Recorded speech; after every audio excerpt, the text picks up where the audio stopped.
सलाम दोस्तों, मेरा नाम आयशा है। मैं बाथरूम में नहा रही थी। हाथरूम का दरवाजा शीशे का था, यानी अंदर वाला बाहर को साया देख सकता था और बाहर वाला भी अंदर की साया देख सकता था। नहाते हुए मैंने देखा कि दरवाजे के सामने कोई हिल रहा है।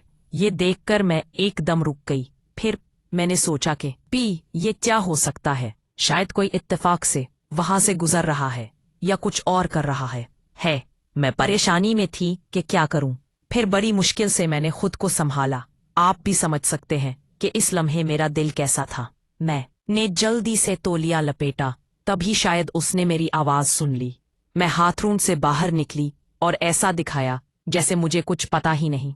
ना कुछ देखा ना कुछ समझा।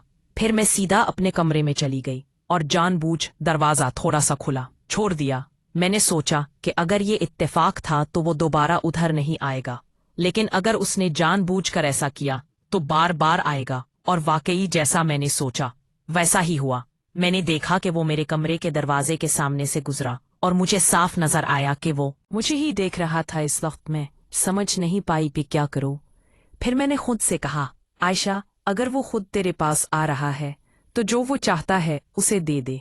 वैसे भी हटने से कुछ कम नहीं होता। ये ख्याल आते ही मैंने खुद को उस लम्हे के हवाले कर दिया। मैंने कपड़े बदले और एक हल्की सी शफ़ाफ नाइटी पहन ली। फिर मैं ड्राइंग रूम में वो देखने चली गई। वो भी वहां बैठा था। उसने मुझे देखा और बोला, बाजी कुछ पीने को लाऊं? मैंने प्यार से कहा, नहीं भाई, तुम रहने दो, तुम आराम करो। मैं कुछ मिठाई और 2 गिलास जूस लाती हूँ, फिर हम साथ लेंगे। तब तक तुम कोई अच्छी फिल्म चुनो। इतना कहकर मैं चली गई। जब मैं मिठाई और जूस लेकर वापस आई तो मेरा भाई इरफान एक एक्शन मूवी देख रहा था। मैंने कहा, ये क्या देख रहा है भाई? इसमें तो बस मार धाड़ है, उसे बंद करो।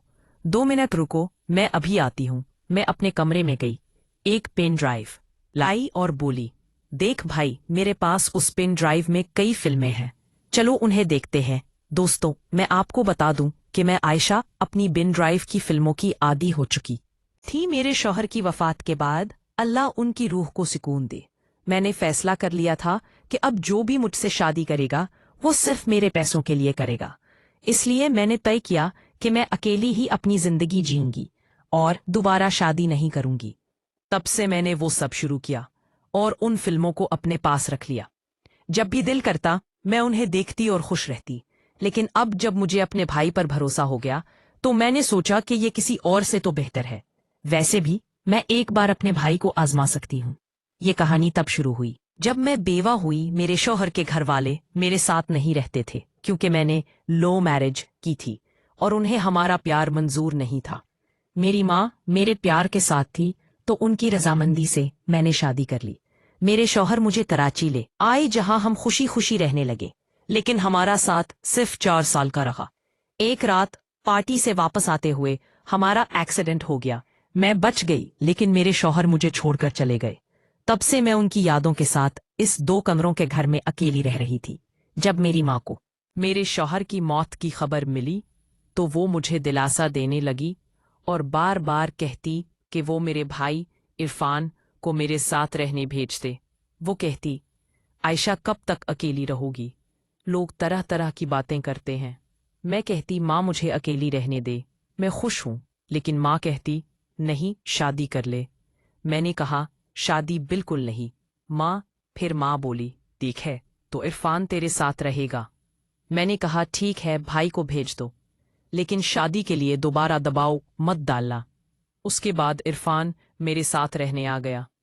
मैंने इरफान के लिए एक अलग कमरा तैयार किया जिसमें एक कंप्यूटर रखा ताकि वो पढ़ाई कर सके।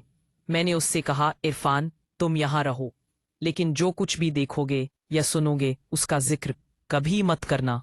उसने पूछा, बाजी आपका क्या मतलब? मैंने कहा, बस वही जो मैंने कहा, तुम पढ़ाई करो और बाकी चीजों से मतलब मत रखो। वो मेरी बात नहीं समझा, लेकिन मैंने सोचा कि अब मुझे मुहतात रहना होगा। फिर भी कुछ चीजें छुप न सकी और आहिस्ता आहिस्ता उसे मेरे बारे में पता चलने लगा। अब वापस मौजूदा वक्त पर आते हैं। जब मैंने जूस और मिठाई रखी और पेन ड्राइव की फिल्म शुरू की तो इरफान बेचैन हो गया। मैंने जानबूझकर ऐसा किया था। मैंने पूछा, क्या हुआ भाई, इतना परेशान क्यों हो? उसने कहा, हाँ बाजी मैं परेशान हूँ। मैंने पूछा, क्यों, क्या हुआ? उसने कहा कुछ नहीं बाजी। मैंने पूछा फिल्म कैसी लग रही है? उसने कहा बाजी ये क्या चला रखा है, ये तो परेशान करने वाली फिल्म आ रही है वैसे है। मैंने कहा क्या शर्म, मैंने तुम्हें कल देख लिया था। वो चौंक गया और बोला देख लिया मतलब? मैंने कहा हाँ, मैंने तुम्हें बाथरूम के दरवाजे की झरी से झांकते देखा और शीशे के दरवाजे से तुम्हारा साया भी। मैंने तुम्हें मेरे बेडरूम के सामने से गुजरते भी देखा। उसने कहा हाँ, लेकिन वो इतने